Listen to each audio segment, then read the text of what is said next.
Queridos amigos, que alegria novamente estar junto com você pela nossa TV A Caminho da Luz, pelo programa Estudando as Obras de André Luiz, o livro Nosso Lar.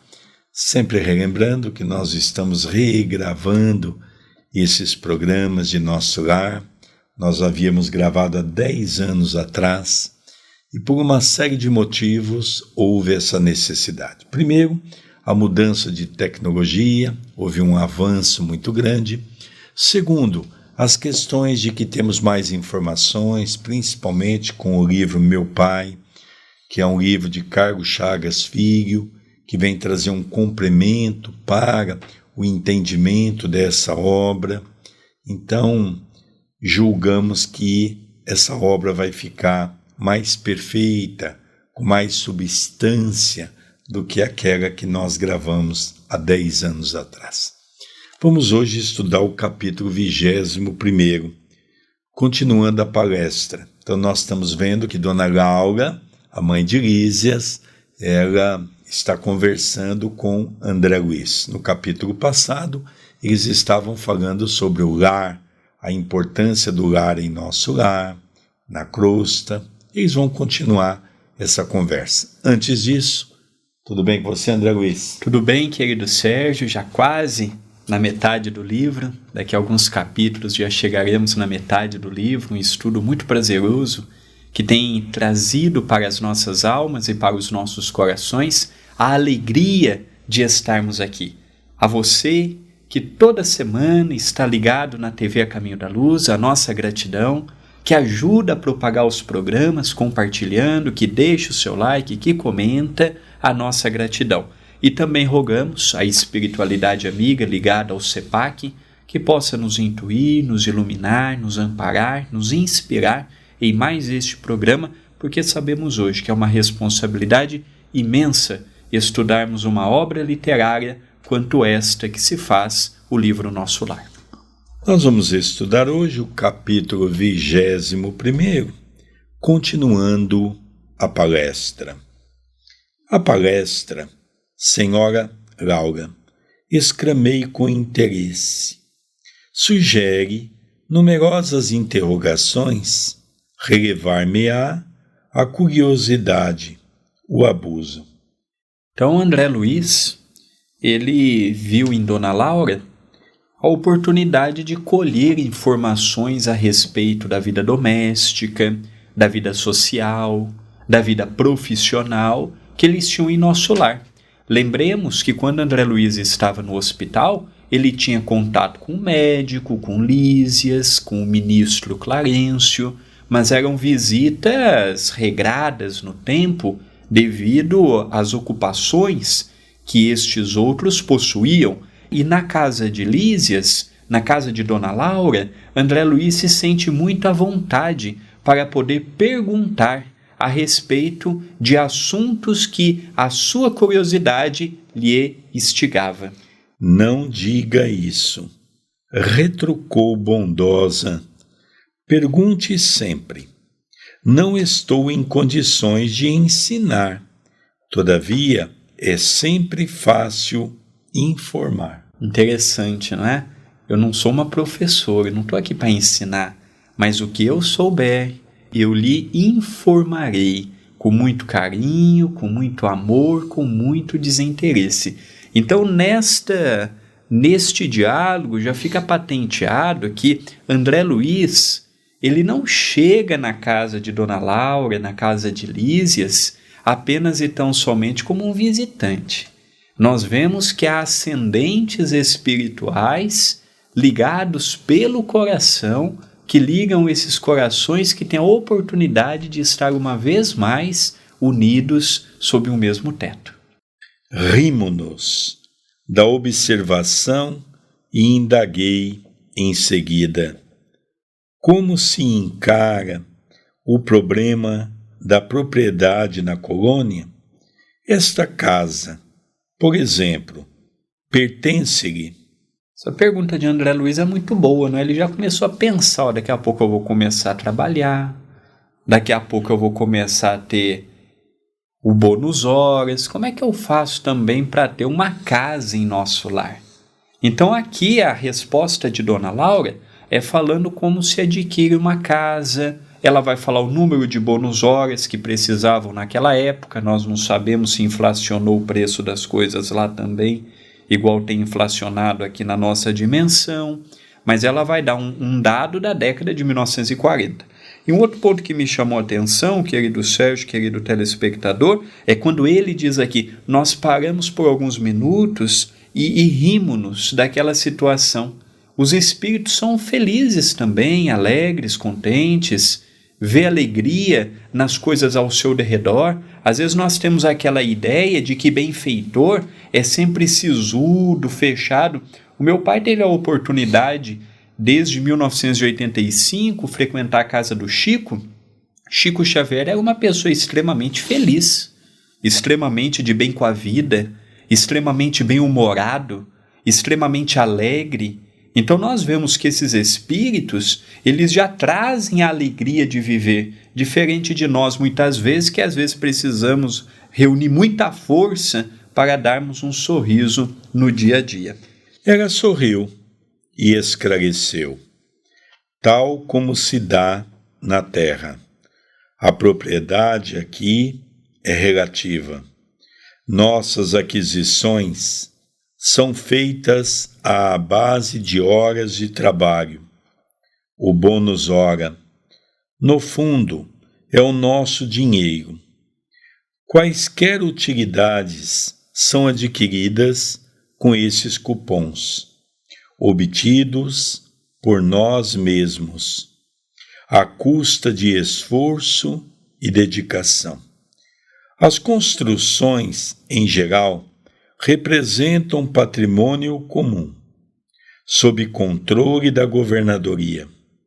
Cada família espiritual, porém, pode conquistar um lar, nunca mais que um, apresentando 30.000 bônus hora, o que se pode conseguir com algum tempo de serviço. Nossa morada foi conquistada pelo trabalho perseverante de meu esposo, que veio para a esfera espiritual muito antes de mim. 18 anos estivemos separados pelos laços físicos, mas sempre unidos pelos elos espirituais. Ricardo, porém, não descansou.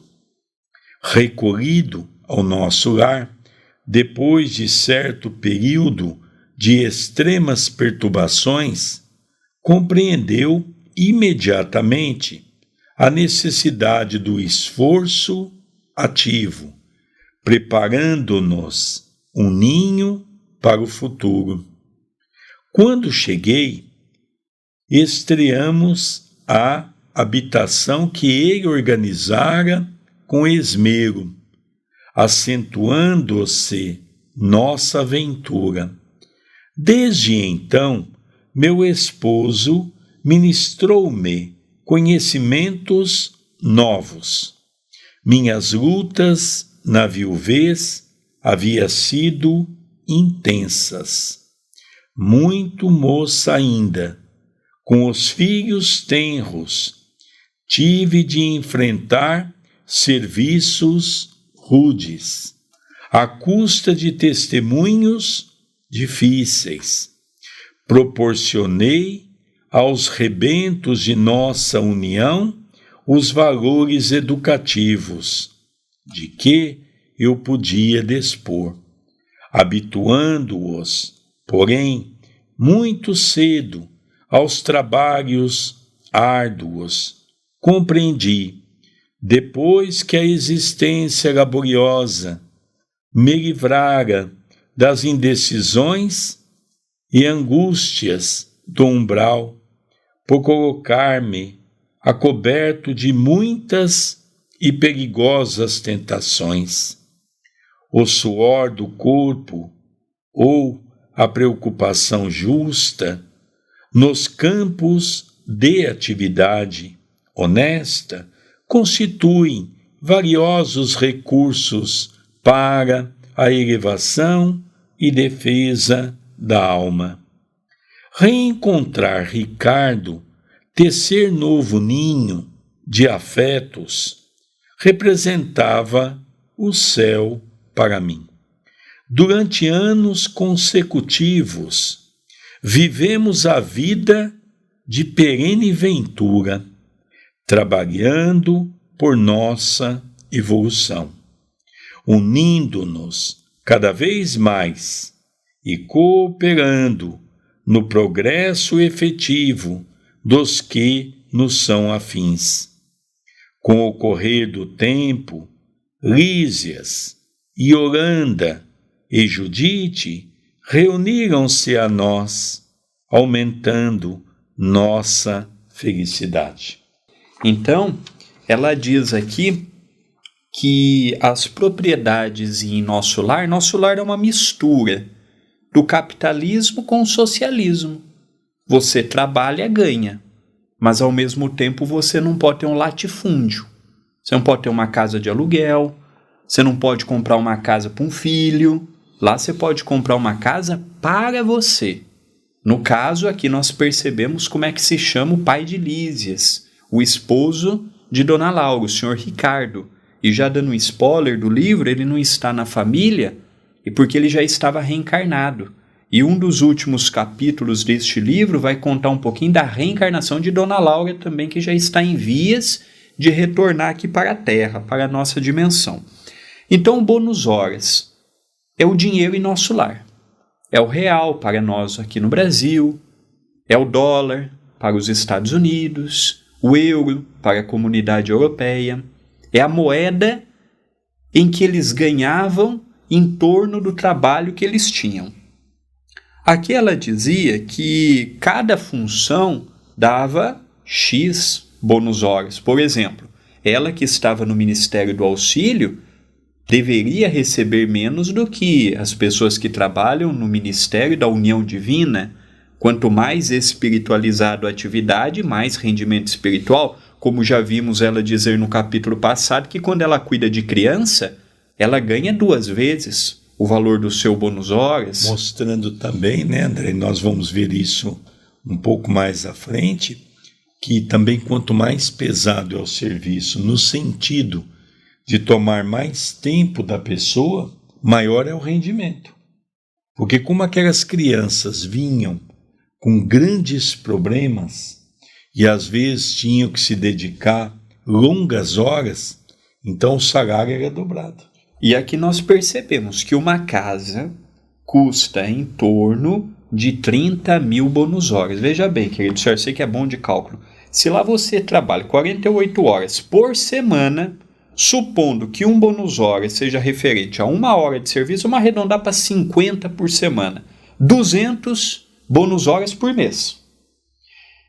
Para você, em um ano, 2.400 bônus horas num ano. Então ali você tem que trabalhar consecutivamente no mínimo 10 anos, segundo a média de 1 hora por um bônus horas. E é interessante que nós vimos a capítulos anteriores aquela senhora que queria uma intervenção do mundo espiritual aqui na crosta para auxiliar 2 filhos, e em 6 anos de nosso lar passou por 4 ministérios diferentes e teve apenas 304 horas de trabalho. Aqui nós vemos que ela, na verdade, herdou um trabalho começado pelo seu esposo. Ela conta que ela ficou viúva por 18 anos. Sr. Ricardo ficou um tempo curto num estágio em perturbação. Logo que estava em nosso lar, começou a trabalhar, e esses 18 anos foi prolífero na sua dedicação. Quando ela retorna para o mundo espiritual, o Sr. Ricardo já havia conseguido pelo seu trabalho aquela casa. Então ali eles formam e continuam o lar espiritual, porque eles eram unidos não pela aparência, não pelo sexo, não pelo dinheiro, não por nada, a não ser pelo sentimento. Lá eles continuam um lar espiritual. E os 3 filhos, porque um ainda estava reencarnado, uma ainda estava reencarnada, os 3 filhos desencarnados que já estavam no mesmo grau de espírito deles, tiveram a oportunidade de se reencontrar em nosso lar e dar continuidade. Olha que bonita esta noção de família, quando este grupo tem as bases do amor, as bases do respeito, as bases da solidariedade, continuam do outro lado do trabalho. Então aqui agora nós vamos ver alguns nomes interessantes, né, André? Então nós vamos ver qual é a constituição da família de Ricardo e Dona Laura. Então aqui nós vemos Lísias, Yolanda e Judite. Reuniram-se a nós, aumentando nossa felicidade.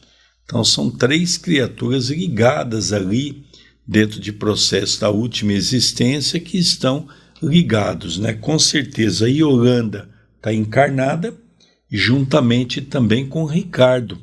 E nós vamos ver que no final dessa obra, que apenas Lísias vai ficar no mundo espiritual, porque Dona Laura também vai reencarnar. Um outro ponto que me chama a atenção, André, é que não é apenas o direito de comprar uma casa. O bônus hora dá direito da pessoa ter algum conforto dentro de nosso lar. Por exemplo, vamos reparar que Dona Laura está sozinha com André Luiz, por quê? Porque Judite, que é a irmã de Lísias, junto com Lísias, e mais 2 amigos foram no Bosque da Música. Para entrar no Bosque da Música, se paga-se um ingresso. É por isso que eles não convidaram André Luiz, ele ainda não se atentou a isso. Mesmo que ele quisesse ir, ele não tinha bônus hora para entrar. Nós vamos ver um pouco à frente que uma das vezes que eles vão, Lísias empresta dinheiro para que ele pudesse comprar o seu bilhete e entrar. Então nós vemos, por exemplo, a roupa, a comida. É como aqui, tudo é adquirido pelo bônus hora, tudo é adquirido pelo trabalho. Então nós vemos que essa formação, e ela diz isso no capítulo até anterior, que a nossa condição do lar aqui da Terra, na crosta, é uma cópia de uma constituição do lar do lado de lá, com toda a sua arquitetura de administração, com toda a sua arquitetura de trabalho. Quem trabalha mais, logicamente, tem um padrão de vida melhor, pelo seu esforço, pela sua dedicação, com todas aquelas precauções de permitir que a pessoa também tenha aquelas condições básicas, sem sair muito daquilo. Por exemplo, a pessoa quer comprar uma segunda casa, pode? Não, ela vai ter direito a comprar uma casa. Após ligeiro intervalo, em que parecia meditar, minha interlocutora prosseguiu em tom grave. Mas a esfera do globo nos esperava. Se o presente estava cheio de alegria, o passado chamava a contas, para que o futuro se harmonizasse com a lei eterna. Não podíamos pagar à terra com bônus hora, e sim com o suor honrado, fruto de trabalhos, dada a nossa boa vontade. Aclarava-se-nos a visão relativamente ao pretérito doloroso. A lei do ritmo exigia, então, nossa volta. Então nós vemos que lá em nosso lar, eles estavam já trabalhando, prosperando no entendimento, na compreensão. Só que nós aprendemos com Allan Kardec que quando se adquire uma dívida na crosta, é apenas na crosta que podemos acertar aquela dívida.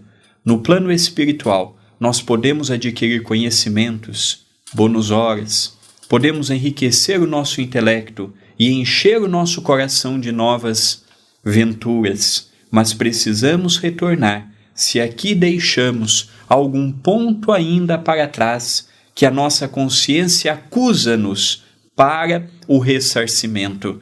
E aí eles começaram a trabalhar incansavelmente por esta nova existência que o Sr. Ricardo já estava mergulhado e que dentro em breve nós veremos que a nossa irmã Laura também retornará ao palco da carne e virão novamente como um casal, dando continuidade na evolução, procurando redimir aquilo que fizeram voluntariamente no pretérito. 2 pontos importantes que eu gostaria de comentar.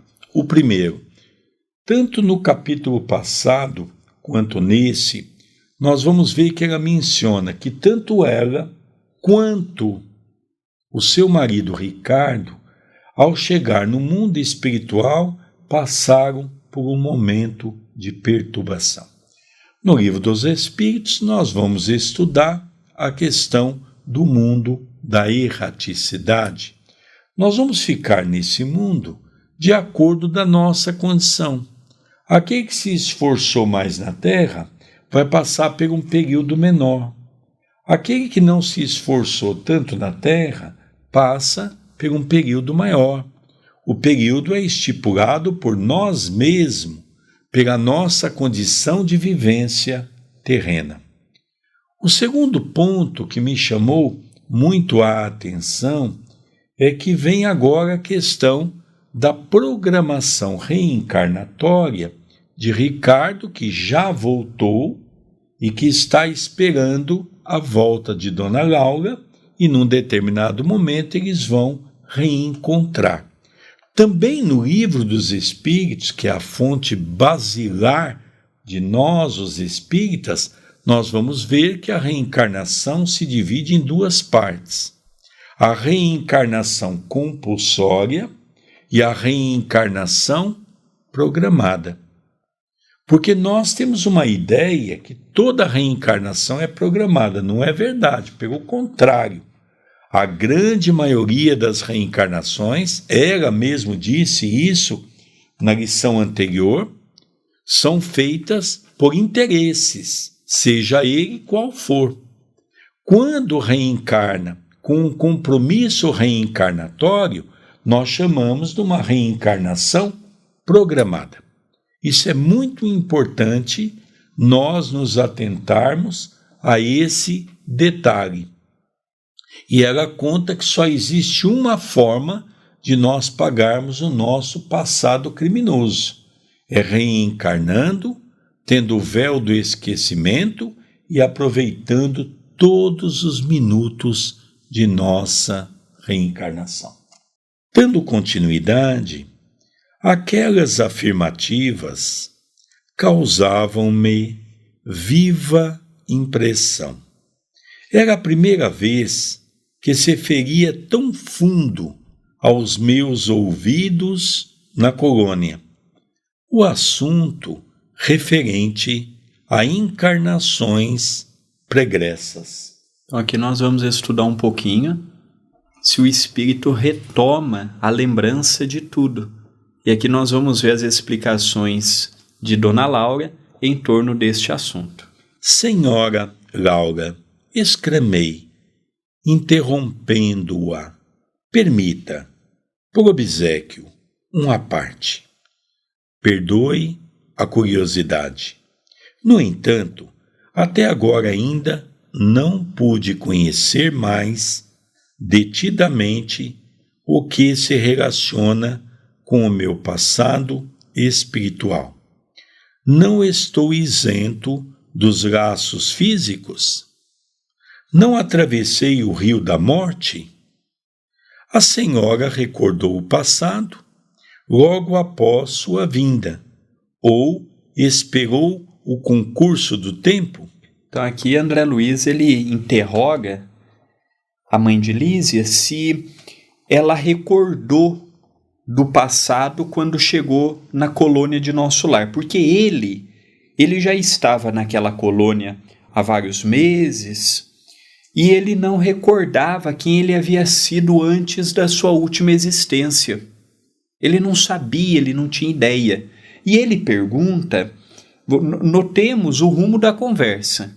Esse aqui já é o 3º capítulo que nós estamos com eles conversando na sala. Então já falou de preço de casa no mundo espiritual, já falou da constituição familiar no mundo espiritual, já falou das uniões no mundo espiritual, e agora o assunto que André Luiz aborda com ela é a respeito da lembrança do passado, e até causa muita confusão no meio espírita, porque tem muitos espíritas que apregam que morreu vai lembrar de toda a sua jornada, de todas as suas experiências.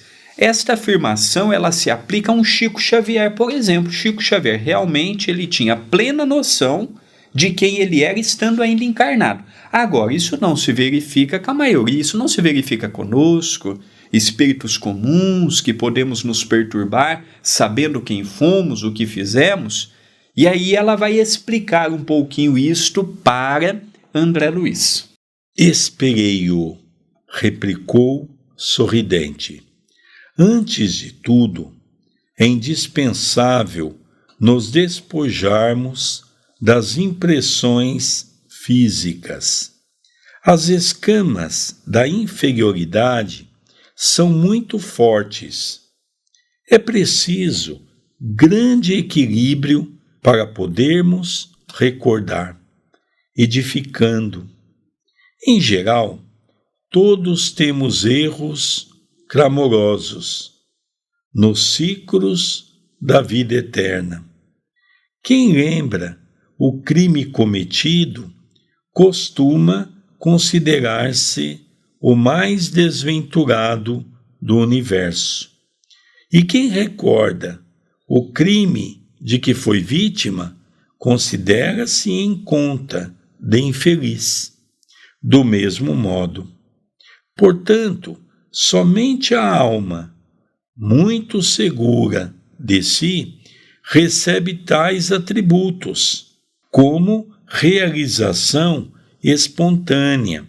As demais são devidamente controladas no domínio das reminiscências e se tentam burlar esse dispositivo da lei. Não raro tendem ao desequilíbrio e à loucura. Então nós vemos aqui essa colocação que é muito importante, que André Luiz agora passa a receber. Primeiro, que é preciso grande equilíbrio para podermos recordar. Então ela dá um exemplo daquele que foi o assassino e o assassinado. Então veja, o assassino, ele traz dentro de si aquela ideia viva que ele cometeu um crime. O assassinado traz aquela ideia firme de que ele foi injustiçado. E quando as pessoas entram nesse campo, fica difícil, porque existe uma palavra que nós usamos muito, que é o perdão. Mas existe uma palavra que nós precisamos compreender, o auto-perdão. Nesse exemplo, nós temos que usar da dinâmica das duas palavras. O assassino compreender que ele errou e que ele precisa reparar esse erro. O assassinado, ele precisa ter a questão do auto-perdão, para que ele possa entender que ele não é uma vítima, como geralmente nós nos enclausuramos diante da vítima. Então nós estamos aqui com o perdão e o auto-perdão que serve para os dois casos. Quando nós nos prendemos àquela ideia de que eu matei alguém, eu não tenho mais oportunidade, Deus irá me punir. Também não. Deus é Pai.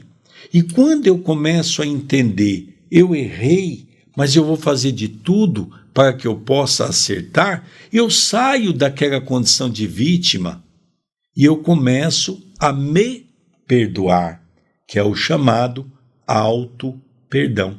Então, olha, André, que coisa interessante que ela diz que o tempo que nós ficamos aprisionados, naquele mundo que eu tenho sempre referido a ele, que é o mundo da erraticidade, quem vai estipular somos nós. O tempo está em nossas mãos. Uns ficam pouco tempo e outros permanecem tempos longos pelo modo que se posiciona mentalmente. Mas a senhora recordou o passado de maneira natural? Perguntei. Explico-me, respondeu bondosamente. Quando se me aclarou a visão interior, as lembranças vagas me causavam perturbações de vulto. Coincidiu que meu marido partilhava o mesmo estado d'alma. Resolvemos ambos consultar o assistente Longobardo. Esse amigo, depois de minucioso exame das nossas impressões, nos encaminhou aos magnetizadores do Ministério do Esclarecimento. Recebidos com carinho, tivemos acesso, em primeiro lugar, à seção do arquivo, onde todos nós temos anotações particulares. Aconselharam-nos os técnicos daquele ministério a ler nossas próprias memórias. Durante 2 anos, sem prejuízo de nossa tarefa do auxílio, abrangendo o período de 3 séculos. O chefe do serviço de recordações não nos permitiu a leitura de fases anteriores, declarando-nos incapazes de suportar as lembranças correspondentes a outras épocas. Olha que interessante, querido Sérgio, queridos ouvintes, telespectadores. Quando eles estavam em nosso lar, os dois tiveram vontade de mergulhar no passado. Aí eles foram até o assistente, Longobardo. E este assistente, ele, vendo os exames das impressões, tudo, encaminhou aos magnetizadores do Ministério do Esclarecimento. Lá foram recebidos com carinho, com afeto, com amor. Eles tiveram acesso à seção de arquivos. Aqui nós vemos que foi diferente, por exemplo, do que vimos entre a terra e o céu. Aqui eles estão lendo o que eles fizeram. No Entre a Terra e o Céu, que é com Clarencio, o benfeitor daquela obra, é aberto o arquivo mental e eles retornavam no tempo relembrando quem foram. Então existem algumas formas de retornarmos no passado. Aqui nós estamos vendo uma modalidade. Eles tiveram acesso, conforme eles liam, os magnetizadores sensibilizaram para que eles pudessem ler e retornar no passado ao mesmo tempo? Lógico que isso através de hipnose, através das técnicas de magnetização. E eles só puderam voltar 300 anos atrás. Para nós termos uma ideia do quanto é perigoso nós tentarmos descobrir quem nós fomos. Eu gostaria, André, de aproveitar e relembrar que Chico Xavier era contra a TVP. E explico. As terapias de vidas passadas, dizia Chico Xavier, que elas devem apenas ser usadas para descobrir algum síndrome, seja ele qual for. E eu acho isso muito interessante, porque há muitas pessoas que querem devassar o seu passado e corre um sério risco. E uma outra coisa que o Chico dizia é que tem que ser profissional habilitado para isso. E bastou a leitura para que se sentisse na posse das reminiscências? Atalhei curioso. Não. A leitura apenas informa. Depois de longo período de meditação, para esclarecimento próprio, e como surpresas indescritíveis, fomos submetidos a determinadas operações psíquicas, a fim de penetrar os domínios emocionais das recordações. Os espíritos técnicos, no assunto, nos aplicaram passes no cérebro, despertando certas energias adormecidas. Ricardo e eu ficamos então senhores de 300 anos de memória integral. Compreendemos então quão grande é ainda o nosso débito para com as organizações do planeta. Interessante, eles leram, passaram pelo processo magnético e eles não se esqueceram. Enquanto eles estavam naquela dimensão, porque quando eles reencarnassem, passariam pelo véu do esquecimento novamente, mas naquele momento em que eles estavam em nosso lar, eles tinham ideia do que eles haviam feito nos últimos 300 anos. O que significa isto? Nas existências aqui na Terra e nos intervalos no plano espiritual de uma existência para outra. Então aqui nós vemos que é todo um preparo, mas eles tinham o mínimo de equilíbrio possível para ter acesso aos 300 anos. Pode ser que no nosso caso nós tenhamos permissão para sabermos 50 anos apenas, 100 anos, 200 anos. Cada caso é um caso. E com certeza em 300 anos nós estamos falando de 2, no máximo 3 reencarnações, talvez nem isso. Então nós percebemos que num determinado momento ela deixa bem claro para André Luiz que eles tiveram que se preparar psiquicamente para que eles pudessem assimilar esses 300 anos e começarem a projetar novos caminhos mediante a tentar consertar aquilo que eles tinham cometido de débito nesse período. Então veja que coisa interessante. Conforme eles vão evoluindo, logicamente amanhã eles vão ter acesso a 400, 500 anos. O André tem uma história muito interessante do arquivo mental de Emmanuel, numa conversa que o André teve com Adelinda Silveira, não é isso, André Luiz? Recordando dos últimos 4.000 anos, tanto Emmanuel quanto o nosso querido Chico tinham plena noção dos seus últimos 4.000 anos. E onde está nosso irmão Ricardo? Como estimaria conhecê-lo? Exclamei sob forte impressão. A genitora de Lísias meneou significativamente a cabeça e murmurou: em vista de nossas observações referentes ao passado, combinamos novo encontro nas esferas da crosta. Temos trabalho, muito trabalho na terra. Desse modo, Ricardo partiu há 3 anos. Quanto a mim, seguirei dentro de breves dias. Aguardo apenas a chegada de Teresa para deixá-la junto aos nossos.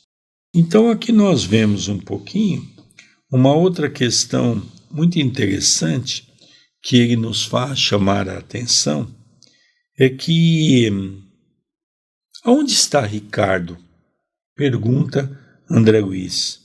Eu tenho tanta vontade de conhecê-lo, parece ser um espírito tão bom. E ela então diz, não é, que ele já está encarnado e que eles haviam programado de estarem juntos na terra, e ele partiu 3 anos antes dela. E é interessante que ela diz: eu só estou esperando a vinda de Teresa, que era a mãe daquela neta que chegou há pouco, que também está com a doença da tuberculose, na qual a filha passou para a mãe. Ela vai se reequilibrar aqui. A mãe já é uma criatura também que venceu todos os desafios da terra, e ela vai cuidar da filha, porque assim ela, Dona Laura, vai poder reencarnar mais tranquila, tendo Teresa cuidando da sua própria filha. E de olhar vago, como se a mente estivesse muito longe, ao lado da filha ainda retida na terra, a senhora Laura acentuou: a mãe de Heloísa não tardará. A passagem dela através do umbral será somente de algumas horas, em vista dos seus profundos sacrifícios, desde a infância. Pelo muito que sofreu, não precisará dos tratamentos da regeneração. Poderei, portanto, transmitir-lhe minhas obrigações no auxílio e partir sossegada. O Senhor não nos esquecerá. Então agora nós vemos que coisa bonita, não é? É interessante o sofrimento. Quando nós passamos pelas experiências da terra, que chamamos de sofrimento, nós temos 2 caminhos a seguir. O primeiro, que é muito comum, é o caminho da revolta. É o caminho onde nós dizemos: perdi a fé. E o segundo é o caminho da regeneração. É o caminho do entendimento, do resgate. Teresa sofreu muito, mas sofreu com amor, com entendimento, sabia do porquê das suas dificuldades. Ela ia ficar na zona umbralina apenas algumas horas. Isso é raro. Somente para espíritos que alcançaram uma boa evolução na Terra é que passa algumas horas na zona umbralina, que eu tenho o hábito de chamar, como Kardec, daquele momento de erraticidade. E de repente Dona Laura diz a André Luiz: eu vou passar as informações a ela, ela vai cuidar da casa, vai cuidar da sua filha, que está aqui, e eu vou poder seguir em paz, dando continuidade na minha jornada terrena. Estamos encerrando o capítulo 21, com alegria, com vontade de renovação. Este livro mostra-nos a importância do trabalho na senda do bem, mas o nosso tempo ele é curto. Gostaria de convidá-los a se inscrever no canal, a habilitar as notificações neste próprio vídeo, a deixar o seu like, a comentar e a compartilhar. Na descrição do vídeo você encontrará as minhas redes sociais, as do nosso querido Sérgio, e eu peço para que você possa nos seguir. Lá você verá as atividades do CEPAC. Se torne membro do canal e estará ajudando nas atividades da casa. Também te convido a mandar mensagem pelo WhatsApp 19 997 782794, ou você também pode entrar em contato conosco pelas nossas redes sociais. A sua mensagem ela é muito importante. Queridos amigos, aquele convite que eu faço sempre especial. Não esqueça de dar o seu like, o seu joinha.